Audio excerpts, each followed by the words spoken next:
बिस्मिल्लाहिर्रहमानिर्रहीम।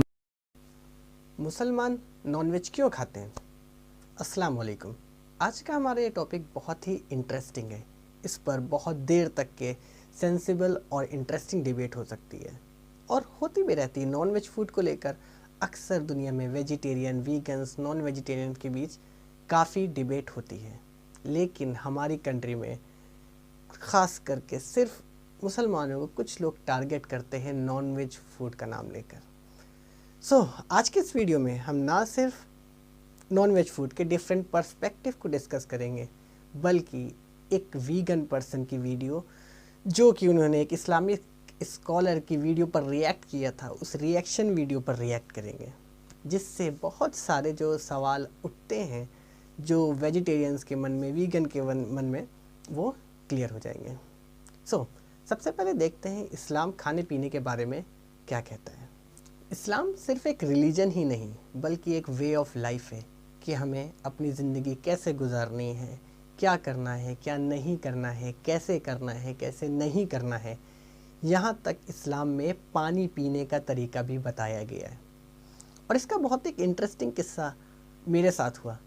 Basically I am a teacher by profession. जहाँ पहले मैं पढ़ाता था वहाँ पर mostly staff was non Muslim. I was passing through the staff room से गुजर रहे थे। वहाँ पर एक टीचर दूसरे टीचर से कह रहे थे, वो शायद खड़ी होकर पानी पी रही थी, तो उनसे कह रहे थे पानी बैठकर पीना चाहिए वरना घुटनों में दर्द हो जाता है। वहाँ से मैं निकल गया। उसके बाद मैंने सोचा कि मुसलमान के घर में बच्चों को बचपन से डांटा जाता है हमेशा से कि पानी बैठ के पीना चाहिए, पानी बैठ के पीना चाहिए। इस्लाम ने तरीका बताया पानी पीने का कि सबसे पहले पानी देख लें कि पानी में कुछ पड़ा ना हो। दूसरी बात, पानी को हमेशा बैठ कर पीना चाहिए। तीसरी बात, पानी को हमेशा 3 सांस में पीना चाहिए, 3 बार में, एक साथ नहीं पीना चाहिए। और मीट कंजम्पशन के बारे में अल्लाह सुब्हानहू व तआला कुरान में फरमाते हैं, या अय्युहल्लज़ीना आमनू औफू बिल उक़ूद उहिल्लत लकुम बहीमतुल अनआमी इल्ला मा युतला अलैकुम गैरा मुहिल्लिस सैदी व अंतुम हुरुम, कि हमने तुम्हारे लिए हलाल किए हैं हूफ्स वाले, खुर वाले जानवर, चौपाई जानवर जिनके खुर होते हैं, और कुछ को मना किया है उनमें से। इसके अलावा शिकार का गोश्त तुम्हारे लिए हराम है। और अल्लाह सुब्हानहू व तआला कुरान में अलग अलग जगह फरमाते हैं कि जानवरों में बहुत सारे फ़ायदे उन्होंने रखे हैं। उनसे हमें जाड़ों का सामान जो कि है ऊन वगैरह मिलता है। उसके अलावा उनका जो दूध होता है वो बहुत सारे फ़ायदों का होता है। तो अल्लाह सुब्हानहू व तआला ने अलग अलग जगह कई फ़ायदे बताए हैं और कुछ जानवरों के गोश्त को हलाल किया है। इसके अलावा मोहम्मद सल्लल्लाहु अलैहि वसल्लम ने कुछ जानवरों को खाने से मना किया है, जैसे कि जंगली जानवर जिनके कैनाइन टीथ्स होते हैं, जैसे कि lions, cat, dog, wolves, hyenas. इसके अलावा कुछ रेप्टाइल्स जैसे कि स्नेक, एलिगेटर्स, और कुछ शिकार करने वाली बर्ड्स जैसे कि ईगल, वल्चर, आउल्स, ऐसे पंछी जिनके क्लॉज और टैलेंस होती हैं। उसके अलावा कुछ रोडेंट्स जैसे कि रैट, माइस और रैबिट विथ क्लॉस, इन सब चीज़ों को खाने से मना किया गया है। इसके अलावा मोहम्मद सल्लल्लाहु अलैहि वसल्लम ने खाने के कुछ आदाब, तरीके बताए हैं। सबसे पहले, खाने से पहले हाथ धोए जाए, फिर खाना बैठकर खाया जाए, उसके बाद खाने से पहले बिस्मिल्लाह पढ़ा जाए, फिर उसके बाद खाना सीधे हाथ से खाया जाए, फिर उसके बाद खाना बर्तन के नज़दीकी, जो बर्तन में हमारे अपने साइड पे हो, उस तरफ से खाया जाए। उसके अलावा खाना टेक लगा कर नहीं खाना चाहिए, खाने को बिल्कुल गरम गरम नहीं खाना चाहिए, खाने में ऐब नहीं निकालनी चाहिए कि उसमें ये कमी है, वो कमी है। मोहम्मद सल्लल्लाहु अलैहि वसल्लम जब भी खाना खाने के लिए बैठते थे और उनको खाना नहीं पसंद आता था तो वो उसे छोड़ देते थे, ना कि उसमें नुक्स निकालते थे। उसके अलावा खाना पेट भर के नहीं खाना चाहिए कि इतना खा लिया कि बस उसके बाद हिला भी नहीं जाता है। ऐसे खाने से मना किया है। उसके बाद कहा है कि खाना मिलकर खाना चाहिए, सब लोग, जितने लोग मिलकर खाएं उतना बेहतर है। फिर खाने में बड़े लोगों को शुरू करने का मौका दिया जाए, पहले बड़े लोग शुरू करें। फिर उसके बाद खाने के बाद अपनी फिंगर्स लिक की जाएं, उसके बाद खाना खाने के बाद हाथ धोए जाएं। तो ऐसा नहीं है कि इस्लाम में खाने की परमिशन दी है तुम सुबह शाम बकरे मुर्गे नॉन वेज ही खाते रहें, बिल्कुल नहीं। अल्लाह सुब्हानहू व तआला कुरान में फरमाते हैं, या बनी आदमा खुजू ज़ीनतकुम इंदा कुल्ली मस्जिदुं व कुलू वशरबू वला तुसरिफू इन्नहु ला युहिब्बुल मुसरिफीन, कि खूब खाओ लेकिन हद से मत निकलो। अल्लाह ताला बेशक हद से निकलने वालों को पसंद नहीं करता है। तो इस्लाम ने अगर परमिशन दी है तो खाने का तरीका भी बताया है, और बेतरीका खाने का, बेहिसाब खाने का नतीजा आज पूरी दुनिया देख रही है। ये थे कुछ बातें खाने पीने को लेकर, नॉन वेज फूड को लेकर, इस्लामिक पर्सपेक्टिव। अब देखते हैं कुछ जनरल बातें। दुनिया में मेनली 3 तरह के लोग होते हैं। वेजिटेरियंस, जो कि शाकाहारी होते हैं, जो कि फल, सब्जियां, दूध, दही ये सब कंज्यूम करते हैं। इसके अलावा आते हैं नॉन वेजिटेरियन, जो ये सब तो कंज्यूम करते हैं, इसके अलावा कुछ मीट भी कंज्यूम करते हैं। उसके अलावा आते हैं थर्ड, वीगन। ये बहुत इंटरेस्टिंग है, इसको मैं देखता हूँ एज अमीरों वाली चीज़ है ये। और ये ऐसा क्यों कह रहा हूँ, जब अभी वीगन वाले पर्सन की वीडियो पे रिएक्ट करेंगे तब ये पता चलेगा ऐसा मैंने क्यों कहा। बेसिकली ये 3 तरह के लोग होते हैं।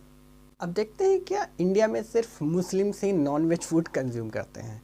2006 की Hindu CNN IBN state of nation सर्वे ने पाया कि 30% लोग इंडिया में वेजिटेरियंस हैं। इसके अलावा 9% लोग ओवो वेजिटेरियंस हैं, ऐसे वेजिटेरियन जो वेजिटेरियन हैं लेकिन वो एग कंज्यूम करते हैं।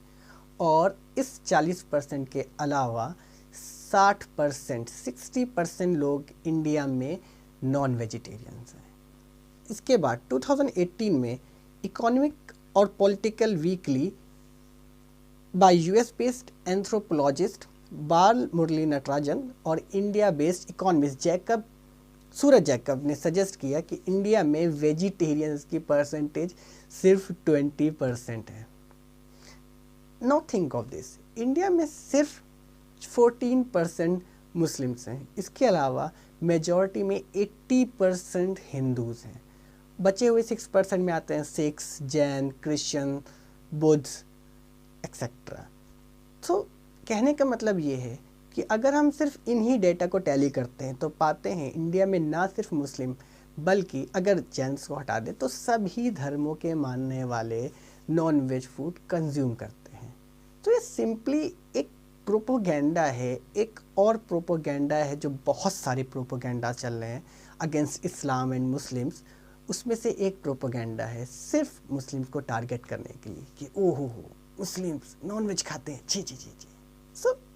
इस वजह से मुसलमानों के ख़िलाफ़ गैर मुसलमानों के दिल में, दिमाग में बुराई भरी जाती है। So this is just a propaganda, nothing else.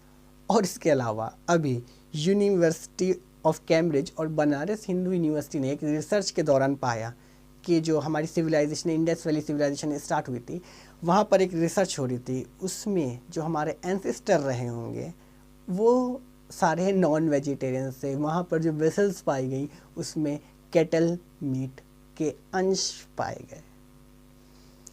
और सिर्फ यही नहीं, वर्ल्ड की सभी कंट्रीज़, जितनी भी कंट्रीज़ हैं, सभी कंट्रीज़ में majority of the population is non vegetarian. Majority, दुनिया की कोई भी कंट्री हो। और अगर हम सबसे नीचे से देखेंगे कहाँ सबसे ज़्यादा वेजिटेरियंस है, तो जो टॉप 10 कंट्रीज़ आती हैं उसमें सबसे नीचे है ऑस्ट्रेलिया, जहाँ सबसे ज़्यादा वेजिटेरियन है सिर्फ 5%। फिर धीरे धीरे लिस्ट आगे बढ़ती, जर्मनी में 9%। इसके अलावा और ऊपर बढ़ती इंडिया में आती है। सबसे ज़्यादा वेजिटेरियंस इंडिया में है 30 to 40% के आसपास। अब इसी बात पर कुछ फ़नी और एक्सट्रीम इलॉजिकल पोस्ट देखते हैं जो कि सोशल मीडिया पर शेयर की हैं। सबसे पहले ये पोस्ट, ये तो मेरे एक फ्रेंड ने शेयर की थी। इसमें लिखा है, heart breaking image of burned animals at your local food fair, stop crying about animals in Australia when you eat animals on daily basis. बहुत ही हार्श वर्ड। मतलब ये बता दूं कि ये उस टाइम की पोस्ट है जब लास्ट ईयर ऑस्ट्रेलिया में वाइल्ड लाइफ फायर हुआ था। सो ये कह रहे हैं कि अगर आप वन एनिमल देखते हैं तो आप बाकी एनिमल्स के प्रति सद्भावना या फिर आप उनके लिए काइंडनेस नहीं दिखा सकते हैं। सो ये कौन सी लॉजिकल बात हुई? वहाँ पर वाइल्ड लाइफ फायर हुआ, पूरी दुनिया भर से फंडिंग गई, तो क्या सिर्फ वीगन्स और वेजिटेरियंस वहाँ पे फंडिंग की होगी? क्या ही लॉजिकल पोस्ट है ये। ऑस्ट्रेलिया में भी सिर्फ ओनली 5% वेजिटेरियंस आर देयर, और सबने वहाँ मदद की, सबने हेल्प की। जो फायर फाइटर थे वहाँ पर, जो दिन रात अपनी जान पर खेलकर एनिमल्स को बचाए, क्या सब वेजिटेरियन या वीगन थे? क्या लॉजिक है इसके पीछे? एक और extremely funny post. Okay, so इसमें लिखा है, don't talk about peace, love and compassion when there is suffering, cruelty and violence on your plate. ये भाई ज़्यादा गुस्से में है। तो ये कह रहे हैं कि आप पीस, लव और कंपैशन के बारे में बात नहीं कर सकते अगर आप नॉन वेजिटेरियन हैं। तो अब सोचिए ज़रा, इंडिया में, इनके हिसाब से इंडिया में 60 to 70% पॉपुलेशन पीस की बात नहीं करनी चाहिए उसे। यूएस में जाते हैं, वहाँ सिर्फ अबाउट 3% 3% वेजिटेरियंस है, तो बाकी बच्चे 97-96% लोग पीस, लव और कंपैशन की बात छोड़ दें। ये कहाँ का लॉजिक है? बिल्कुल ही ये सिर्फ और सिर्फ, जैसा कि कहा, जो प्रोपेगेंडा फैलाया गया, ये उसके रिजल्ट हैं ये पोस्ट, इतने ज़्यादा इलॉजिकल।